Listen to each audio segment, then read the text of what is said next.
बात कुछ सालों पहले की है। मैं बस से भाभी के गांव जा रहा था। रात के लगभग 1 या 2 बज रहे होंगे। तभी बस के कंडक्टर ने मुझे आवाज़ लगाया, भैया आपका गांव आने वाला है। मैंने अपना बैग उठाया और बस के गेट पर जाकर खड़ा हो गया। कुछ ही देर में बस मुझे उतार कर अगले शहर की ओर रवाना हो चुकी थी। यहाँ पर 1-2 चाय की दुकानें खुली थी, बाकी हाईवे पूरा सुनसान था। पता करने पर मालूम चला सुबह तक कोई गाड़ी या ऑटो नहीं मिलेगी मुझे गांव के लिए। मैंने सोचा 1 ही किलोमीटर तो है, इतना तो आधे घंटे में चल लूँगा, और मैं हाईवे छोड़कर एक कच्ची सड़क पर चलने लगा। शायद ये मेरी सबसे बड़ी गलती थी। रास्ते पर मैं अकेले था। रास्ता अंधेरा होने के कारण मैंने अपने मोबाइल का टॉर्च ऑन कर लिया। अभी कुछ ही देर हुआ होगा मुझे चलते हुए, तभी मुझे ऐसा लगा जैसे मेरे पीछे कोई और भी सड़क पर आ रहा हो। मैंने पीछे देखा तो कोई नहीं था। वहम था शायद मेरा। सड़क खाली था। मैं चुपचाप आगे बढ़ने लगा, पर अब मुझे अच्छा नहीं लग रहा था। शायद मुझे वहीं रुक जाना चाहिए था। शायद मुझे सुबह का इंतज़ार करना चाहिए था। मैंने अपने कदम तेज़ कर लिए। तभी मुझे पीछे से किसी के कदमों की आवाज़ आई। नहीं, ये वहम नहीं था मेरा।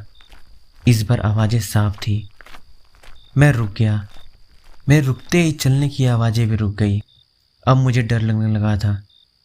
हिम्मत नहीं था कि पीछे देखो, और जब मैं पीछे घूमा तो सड़क खाली था पूरा। दूर दूर तक कोई नहीं था।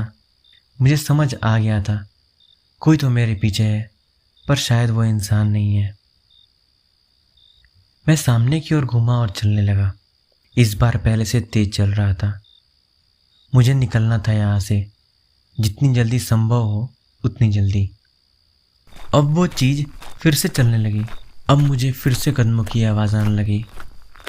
मैं समझ गया था अब वो आवाज़ मेरे करीब आ रही है। उसके कदम तेज़ी से आगे बढ़ रहे थे। शायद वो समझ गया था कि मैं भागना चाहता हूँ, और उसे वो पसंद नहीं था। अब वो मेरे काफ़ी करीब थी। मैं अब काँप रहा था। पूरा शरीर पसीने पसीने हो गया था। सांसें छोटी पड़ रही थी मेरी। मैंने एक बार और पीछे देखने का सोचा। शायद मुझे देखकर वो चीज़ रुक जाए या वापस चली जाए, और मैं पीछे घूमा। मेरे से 20 मीटर की दूरी पर एक औरत खड़ी थी। उसे देख के मेरे शरीर की हड्डियां बर्फ जैसी ठंडी हो गई। वो औरत उजला कपड़ा पहनकर रोड के किनारे खड़ी थी। उसका चेहरा झुका हुआ था। वो ज़मीन को घूरे जा रही थी। अंधेरा होने के कारण मैं उसे देख नहीं पा रहा था। मैंने डरते हुए आवाज़ लगाया, कौन है? कौन है वहाँ? उसने कोई जवाब नहीं दिया। वो ज़मीन को घूरे जा रही थी। पता नहीं क्यों मैंने अपना टॉर्च उसके चेहरे की ओर किया। शायद मेरा ऐसा करना उसे पसंद नहीं आया। उसने ऊपर देखा। उसका चेहरा नीले रंग का था।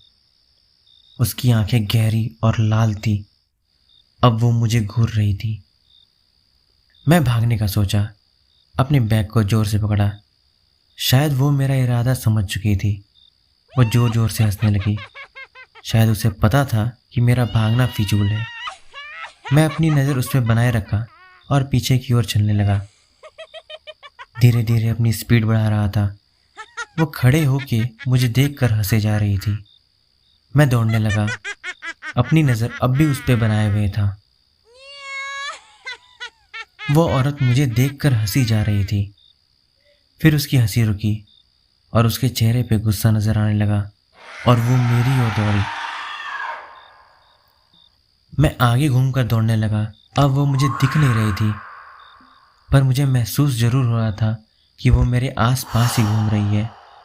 शायद वो मेरे साथ खेल रही थी। कुछ ही देर तक दौड़ने के बाद मुझे एक चाय की दुकान दिखी, और मैं उस दुकान पर जा पहुंचा। दुकान में एक दादी अम्मा बैठी थी। मैं हाँफ रहा था। सांसें रुकने का नाम नहीं ले रही थी।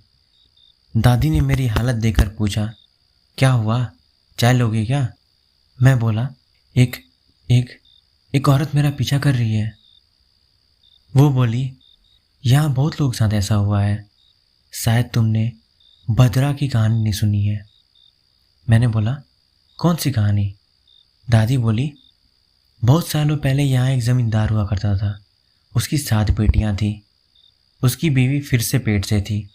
उसने अपनी बीवी को बोल दिया था इस बार उसे बेटा ही चाहिए, पर इस बार भी उसे बेटी हुई और उस जमींदार ने उस लड़की को यहीं सड़क पर मार कर फेंक दिया। और तब से मैं इन्हीं सड़कों पर रहती हूँ। ऐसा कहकर उसके चेहरे पे हंसी आ गई। ये वही औरत थी जिससे मैं भाग रहा था। अब मुझे समझ आया रात के 1 बजे की बूढ़ी औरत सुनसान सड़क पर अकेली क्यों थी। मैं अपने कदम पीछे करने लगा। मुझ में हिम्मत नहीं बचा था अब। मैं भाग नहीं सकता था। वो मुझे भागने भी नहीं देती। वो वहीं खड़े होकर हंसे जा रही थी। शायद वो जीत गई थी। तभी मेरे आंखों के सामने जोर की रोशनी हुई। मेरे बगल में एक मोटरसाइकिल आके रुकी। मोटरसाइकिल वाले ने बोला, पागल है क्या, सड़क के बीच में क्यों खड़ा है? मैं कुछ नहीं बोला। उसने फिर से पूछा, आगे जा रहे हो? चलो तुम्हें छोड़ दूंगा। मैं बिना कुछ बोले उसकी मोटरसाइकिल पर जाकर बैठ गया। रोशनी तेज होने की वजह से वो औरत मुझे नज़र नहीं आ रही थी, पर मुझे मालूम था वो अब भी मुझे घूर रही है। मैं पूरे रास्ते कुछ नहीं बोला। उस भले बंदे ने मुझे अपने घर पे उतार दिया। मैं उसका शुक्रिया तक नहीं कर पाया, पर अब मुझे यकीन हो गया है जहाँ बुरी आत्माएं होती हैं वहीं अच्छे लोग भी होते हैं।